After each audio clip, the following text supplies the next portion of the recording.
প্রধানমন্ত্রী আবাস যোজনা সহ সরকারি বিভিন্ন প্রকল্প থেকে বঞ্চিত শিলচর দ্বিতীয় লিংক রোডের বাসিন্দা পিঙ্কু ধর আসামের মুখ্যমন্ত্রীর কাছে সাহায্যের আবেদন পরিবারের। সংবাদ মাধ্যমের সাথে কথা বলতে গিয়ে পিঙ্কু ধর জানান, কয়েক বছর ধরে সরকারি প্রকল্প থেকে বঞ্চিত নেই। প্রধানমন্ত্রী আবাস যোজনা অনেকবার প্রধানমন্ত্রী আবাস যোজনার জন্য আবেদন করেছে, কিন্তু আজ পর্যন্ত প্রধানমন্ত্রী আবাস যোজনার ঘর মেলেনি। তাদের বর্ষার দিনে ঘরের ভিতর বৃষ্টির জল ঢুকে যাওয়ার কারণে জলের মধ্যে দিন যাপন করতে হয় তাদেরকে। অনেকবার প্রধানমন্ত্রী আবাস যোজনার জন্য আবেদন করেছে, কিন্তু আজ পর্যন্ত প্রধানমন্ত্রী আবাস যোজনার ঘর মেলেনি তাদের। একই সঙ্গে অনেকেই প্রধানমন্ত্রী আবাস যোজনার আবেদন করেছেন, তারা ঘর পেয়েছেন, কিন্তু আজ পর্যন্ত তারা প্রধানমন্ত্রী আবাস যোজনা থেকে বঞ্চিত। এদিকে পিঙ্কু ধরের স্ত্রী জানান, অনেক কষ্ট করে তারা দিন যাপন করছেন। তাদের আর্থিক অবস্থা খুবই খারাপ, ভাঙা ঘরের মধ্যেই বসবাস করতে হয় তাদের। সংবাদ মাধ্যমের মধ্য দিয়ে অসহায় পিঙ্কু ধর ও ওনার স্ত্রী আসামের মুখ্যমন্ত্রী ও শিলচরের বিধায়ক দীপায়ন চক্রবর্তী সহ সাংসদ পরিমল শুক্লাবৈদ্যর কাছে আবেদন করেন তাদেরকে একটি প্রধানমন্ত্রী আবাস যোজনা দেওয়ার জন্য।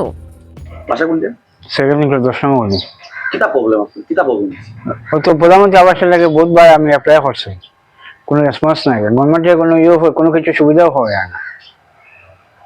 যদি দেয় এমএলএ এমপি যারা যদি সাহায্য করে ঘর বানানো চট্টওয়ালা দুইজন না, হয়তো আমি একটা প্রধানমন্ত্রী আবাস চাই। আপনি কিরম চলুন এখন, মানে চলাফেরা কিরম করেন? হয়তো দিন আনা দিন খানি।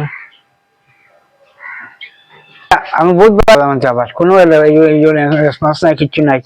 ওই যে ওগুলো আমরা রান্ধিয়া খাই, হয়তো জায়গা ভাঙ্গিয়া পড়ে, কোনো নাই, কিচ্ছু নাই। কতবার করতাম, বেজানবার করছে, ওই তো ভাঙ্গা ঘর। আইলে তো ঘরের কি অবস্থা দেখুন, ভাঙ্গা একদম ঘর। মন্ত্রী সবের কাছে এমএলএ সবার কাছে করছে যে একটা ঘর দেওয়ার লাগে, কিন্তু কেউ তো কোনো করে না। একটু বৃষ্টি দিলেই মানে ঘরটা পুরো জলে যায়। বহুত কষ্ট করেই আছি, তো সামান্য রোজগার করেন, যদি কোনো মতেই চলে আর কি। একটা ঘর পাইলে মানে খুবই ভালো হয়। আসামের মুখ্যমন্ত্রীর কাছে একটাই দাবি, মানে আমরা একটা ঘর যাতে পাই, খুব কষ্ট করেই আছি সব। মানে আপনারা মানে অ্যাপ্লাই করছিলাম তো, কিন্তু কোনো ইয়ে তো নাই। সবই পাই শুনে, কিন্তু আমরা তো কোনো কিছুই পাই না সরকারের।